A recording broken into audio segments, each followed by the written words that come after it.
একটা খুব বাজে জিনিস না বললেই নাই আমাদের ওয়েস্ট বেঙ্গলের ব্যাপারে। তাতে যে যাই বলুক, যেটা সত্য সেটা তো বলতেই হোক। দেখো বাবু, আমাদের একদম ঝাড়খণ্ড লাগোয়া বর্ডারে ঘর। ঝাড়খণ্ডে কিছুদিন আগে ভোট হইলো, ঠিক আছে? ভোট হইলো, রেজাল্ট হয়ে গেল, কিন্তু কোনো ঝুট ঝামেলা নাই, না কোনো খবর দেখলি নিউজের মধ্যে যে ওইখানে মারা গেল ভোটের কারণে, দুই পার্টির ঝামেলা, কিচ্ছু নাই। কিন্তু ওয়েস্ট বেঙ্গল আমাদের ভোট করে দেখেছি, দু তিন দফা, যে দফায় হোক, প্রত্যেক দফায় ঝামেলা তোমার লাগিয়েই আছে।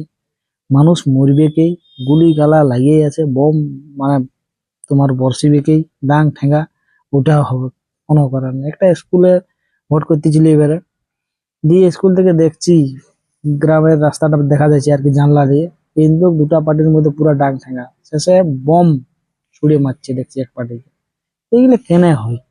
কি জন্য হয়? কিসের জন্য হবে? এদের এখানে কেন হলো না? হম, মানে কোন বোকাচোদা আনখাচোদা লোকের জন্য এইগুলা হচ্ছে? এটা একটা ভাবার বিষয়। আমি তো মানে চিন্তা করে বোঝাই, এরা এত সুন্দর ভোট করতে পারছে, অথচ আমাদের ওয়েস্ট বেঙ্গলে কেন এত সুন্দর ভোট হচ্ছে না? এত ঝামেলা, এত ফুটকা ফুটা মারামারি, এগুলা কেন হয়? আমি তো ইয়ার কোনো অ্যান্সারই খুঁজে পাচ্ছি না। সামনে ঝাড়খণ্ডে ভোট হলো, মুম্বাইয়ে ভোট হলো কিছুদিন আগে, কোনো আওয়াজ নাই, না নিউজে কোনো দেখতে পাচ্ছি না কিছু। আর ওয়েস্ট বেঙ্গলে ভোট হলে শুধু নিউজ গুলো ওই